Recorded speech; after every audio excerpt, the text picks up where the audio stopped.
Həmsöhbətimiz var, siyasi şərhçi İlyas Hüseynov bizimlədir. Xoş gəlmisiniz İlyas bəy. Xoş gördük. Rusiyanın mövqeyində istəyəcəm təhlil edəsiniz. Yəni, həqiqətən İrana dəstəyimi biz görürük, yəni üstörtülü şəkildə. Çünki Birləşmiş Ştatlarla da əlaqələr var. Elə Peskovun qeyd elədiyi kimi, amma bir tərəfdən də İranı da əldən buraxmaq istəmir. Digər bir tərəfdən də az öncə qeyd etdiyim kimi İrana hücum olsa, yaxın şərqdə vəziyyət daha da mı qarışacaq? Minnətdaram sualınıza görə. Peskovun fikirlərində İranı müdafiə etməsi və İranın nüvə proqramının sülh yolu ilə həllinə dair çağırışı hesab edirəm ki, Tehran və Kreml arasında olan müttəfiqlik münasibətlərindən irəli gəlir və yada salaq ki, Trumpın inaugurasiyasından bir neçə gün öncə güclü surətdə bizim regionumuzda strateji tərəfdaşlıq bəyannamələri imzalandı. ABŞ, Ermənistan, bəli, Rusiyada İran. Rusiya, İran, bir qədər də öncə Ukrayna, Böyük Britaniya. Yəni bu sanki Trumpa qədər dövlətlər öz hazırlıqlarını görürdülər. Və İran-Rusiya strateji tərəfdaşlığı haqqında sənədin imzalanması müəyyən müddətə təxirə salınırdı və tez surətdə bu nümayəndə heyətləri razılaşdılar müəyyən mövqelərdə və Şimal-Cənub nəqliyyat dəhlizi də daxil olmaqla bizim regionumuza da təsir edir bu bəyannamə. Amma maraqlı məqam bundan ibarətdir ki, son dövrlər ABŞ ilə İran arasında gərginlik kifayət qədər güclənib və ekspertlər də bildirirlər ki, Trump Rus-Ukrayna müharibəsini iki məqsədə görə nizamlamaq istəyir. Bir, daxili rektorata söz verib, bu vədini yerinə yetirməlidir. Tez bir sürətdə ən azından atəşkəsin elan olunması Trumpın siyasi imicə müsbət təsir göstərəcək. İkinci isə təxirə salınmış hansısa bir plan var və o planın icrasına təcili başlamaq lazımdır. Burada Şimali Koreya, Çin, Tayvan və yaxud İran məsələsi ola bilər mümkün senarilər. O cümlədən də Yaxın Şərq mövzusu və burada o Riviera formalaşdırmaq istəkləri və yerli əhalinin köçürülməsi problemləri. Amma mənə elə gəlir ki, get-gedə İran mövzusu daha gündəliyə çıxır və elə Amerika Birləşmiş Ştatları özü İran nüvə proqramı ilə bağlı təkliflərlə çıxış elədi ki, biz danışıqlara hazırıq. Maraqlı məqam bundan ibarətdir ki, İran tərəfi bunu rədd elədi və bildirdi ki, bizimlə təhdid dilində, müəyyən göstəriş dilində danışmaq olmaz. Danışıqlara hazırdılar, yalnız birbaşa yox, hansısa geosiyasi aktor burada iştirak edə bilər.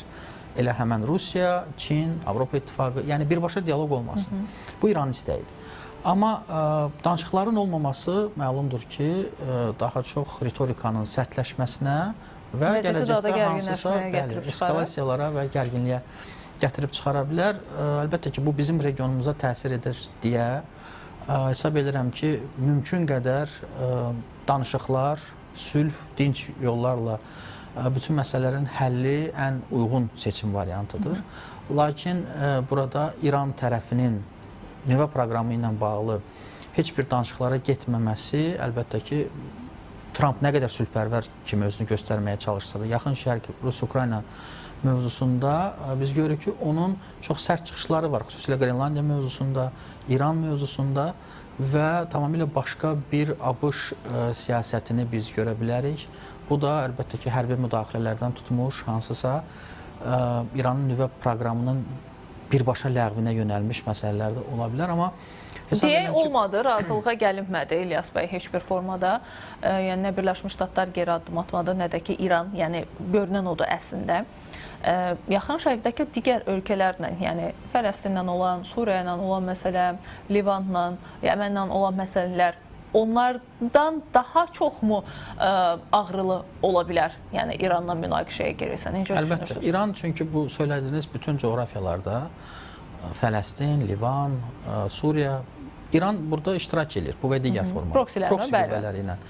Və İsrail tərəfi oktyabr hadisələrindən sonra düşünür ki, bu məsələni bir tərəflə, yəni tam köklü həll eləmək üçün İran təhdidini neytrallaşdırmaq lazımdır. Amma burada əvvəlki dövrlərdə, deyək ki, Biden dövründə İran və İsrail arasında dövlətlərin bir-birinə qarşı dron, raket hücumları baş verirdisə, bu kifayət qədər razılaşdırılmış və yaxud xəbərdar edilməsi ilə tərəflərin baş verildisə, hazırda ABŞ-ın birbaşa münaqişəyə başlaması və hərbi intervensiya yeni bir mərhələni başlaya bilər. Yəni başlasa da ümumiyyətcə bu hava hücumu ilə başlayar deyə düşünürük ən azından. İran tərəfinin güclü olduğu hissə pilotsuz uçuş aparatları, ballistik raketlər və proksi qüvvələrdir.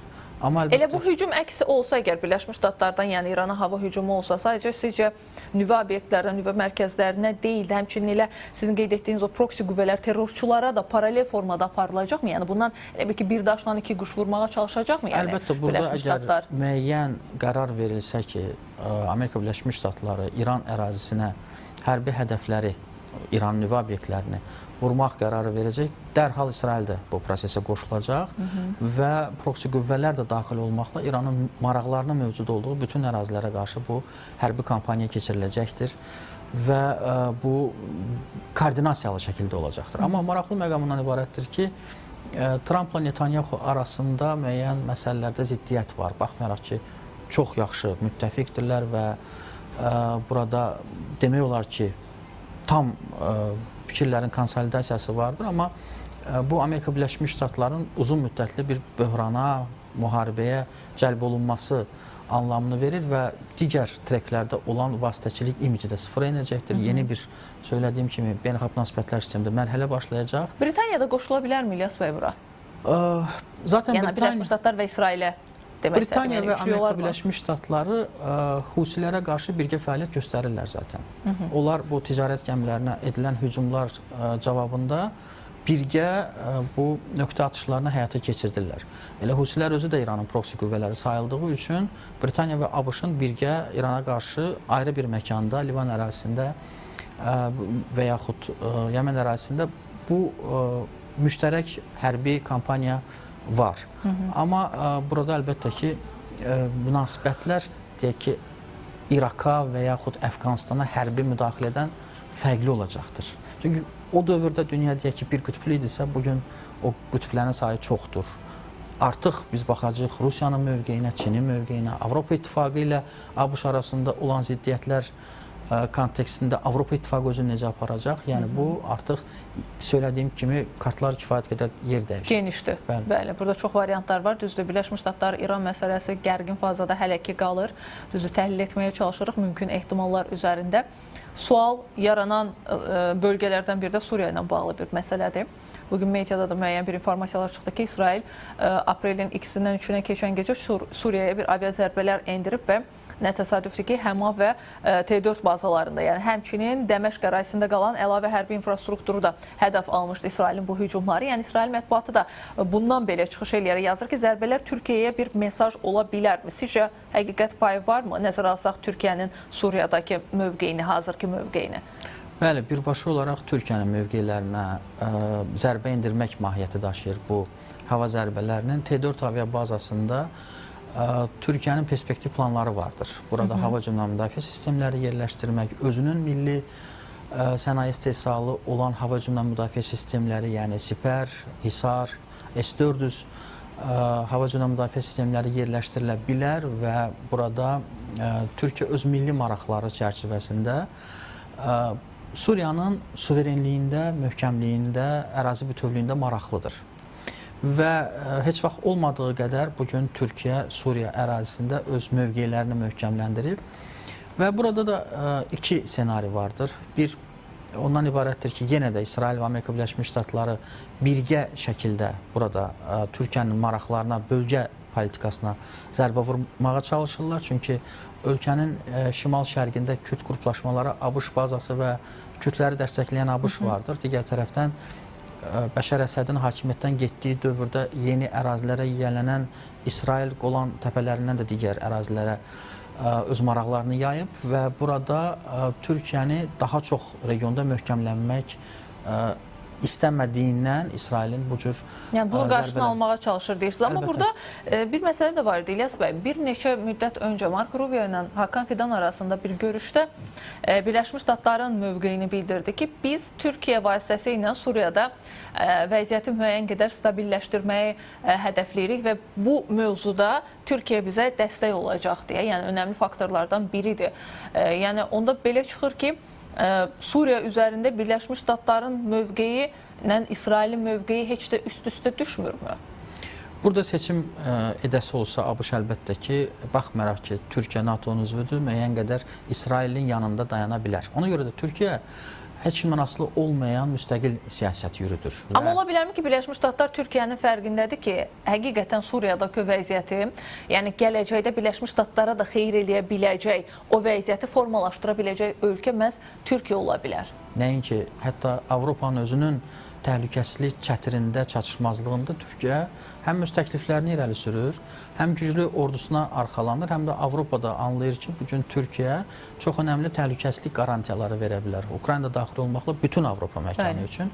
O cümlədən Suriya yeni hökuməti, əhalisi də Türkiyə tamamilə yeni bir ümidlə baxır və Suriyanın bütünlüyündə Türkiyə maraqlıdır və bundan öncəki konfigurasiyalardan fərqli olaraq deyək ki, ABŞ kənardan idarə edirdi. İran proksilərlə idarə edirdi. Türkiyə deyir ki, mən buradayım. Türkiyə özü birbaşa proseslərin başında dayanır, həm silahlı qüvvətləri ilə, həm də eyni zamanda Türkiyə Suriya ordusunun da təkmilləşdirilməsində, modernizasiyasında maraqlıdır. Və Suriya qismində yeni bir geosiyasi oyunçu Türkiyənin dəstəyi ilə yaxın şərq bölgəsində formalaşırsa, bu əlbəttə ki, İsrailin maraqlarına zərbədir. Bəs yaxşı, İsrail sizcə Türkiyə ilə toqquşmada İranla olduğu kimi rahat ola biləcəyini düşünürmü? Yəni, belə desək, çətini hansı ola bilər? Ankara ilə mi, yoxsa Tehranla mı münaqişə? Türkiyə ilə heç bir dövlət üz-üzə gəlmək istəməz. Türkiyə tamamilə özünün milli güvənlik sistemi güclü olan, NATO'da ikinci böyük orduya malik olan dövlətdir. İranın bir qədər öncə də söylədiyim kimi üstün tərəfləri vardır.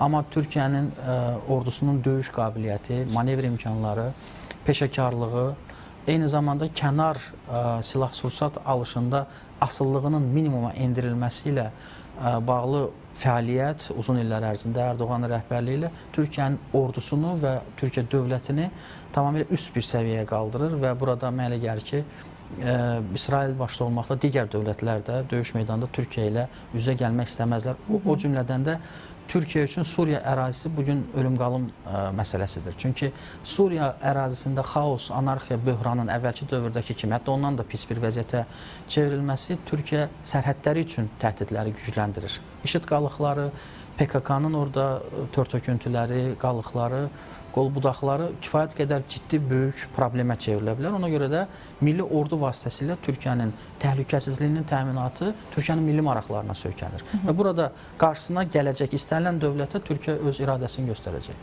Bəs ümumiyyətcə Türkiyənin mövqeyini istəyirəm Suriyadakı vəziyyətlə bağlı. Onda belə görünür ki, Suriyadakı ərazilərdən çıxmaq kimi bir hələ ki fikri ola bilməz Türkiyənin. Əksinə da Türkiyədə, Suriyada üzr istəyirəm, T4 kimi bir hərbi hava bazalarını daha da möhkəmlətmək üçün yəni addımlar atacağı gözlənilirmi? Doğrudur, nəinki T4, digər ərazilər, yol infrastrukturu, yeni aeroportların tikintisi, hərbi təyinatlı yeni bazaların inşası da nəzərdə tutulub və Türkiyə çox maraqlıdır ki, səssiz bütün bu işləri görür. Çox haykü etmədən, bəyanatlar olmadan və daha çox iş gör, az danış taktikasıdır və bu da necə biz Xankəndi əməliyyatını həyata keçirərək strateji səbir terminini siyasi dövriyədə istifadə edirdik. Orada da elə strateji sükut termini hesab edirəm ki, çox doğru yerləşər Türkiyənin hazırki davranışlarına. Təbii ki, bu da əslində zamanla ola biləcək bir şeydir. Görəcək Türkiyənin Suriya üzərindəki qura biləcəyi sistemlər nədən ibarət olacaq və İsrailin narahatlığı hansı məqama qədər davam eləyəcək. Keçək istəyirəm digər başqa bir münaqişə zonasına. Təbii ki, Rusiya-Ukrayna cəbhəsindən söhbət gedir. Düzdür, tərəflər müəyyən qədər görüşlər keçirildi, növbəti görüşün İstanbulda olacağı deyildi, proqnozlar verildi, ancaq tərəflər heç də ortaq bir məxrəcə gəlmirlər. Bu arada xarici mediada da bir məlumatlar tirajlanır ki, Ukraynaya qarşı müharibə Rusiya iqtisadiyyatı üçün ağır yükə çevrilib və Rusiyanı ağır böhtanla təhdid edir. Həqiqətən Rusiyanın vəziyyəti belədir. Əgər vəziyyəti reallıq budursa, bəs niyə atəşkəsdə bu qədər maraqlı kimi görünmür Rusiya? Əksinə tələblərini daha da artırmağa çalışır.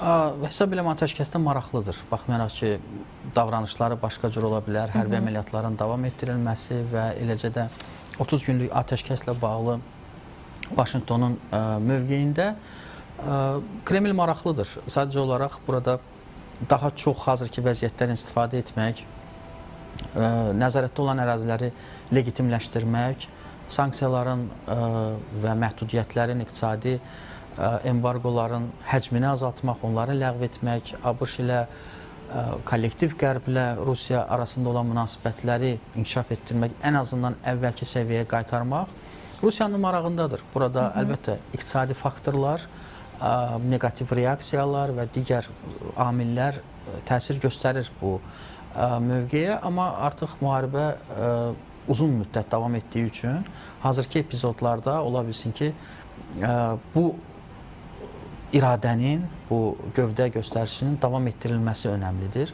Çünki tərəflər anlayır ki, bu müharibəni artıq dayandırmaq lazımdır. Bu müharibənin daha uzun müddət davam eləməsi resursların daha da tükənməsinə gətirib çıxardır.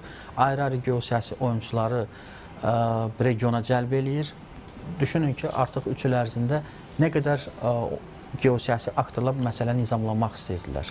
Çindən, Türkiyədən, Braziliyadan, Səudi Ərəbistanından, Birləşmiş Ərəb Əmirliklərindən tutmuş, Amerika Birləşmiş Ştatlarına qədər. Və Amerika Birləşmiş Ştatları əgər bu trekdə bir nəticəyə müəssər olmayacaqsa, onun beynəlxalq nüfuzuna da təsir göstərəcək. Ona görə də bir tərəfdən Trump özü üçün bu müharibəni vədinə əməl edərək yerinə yetirməyə çalışır. Digər tərəfdən Ukraynada olan mineral ehtiyatlar Vaşinqtonun əlbəttə ki, prioritetidir, marağıdır və burada müxtəlif fondlar vasitəsilə, müxtəlif Ukraynanın yenidən qurulması adı altında şirkətlərin işə cəlb olunması ilə Vaşinqton qoyduğu kapitalı geri qatırmaq istəyir. Əsas hədəfi də budur əslində Birləşmiş Ştatların. Təşəkkür edirəm sizə, İlyas bəy, təhlilləriniz üçün.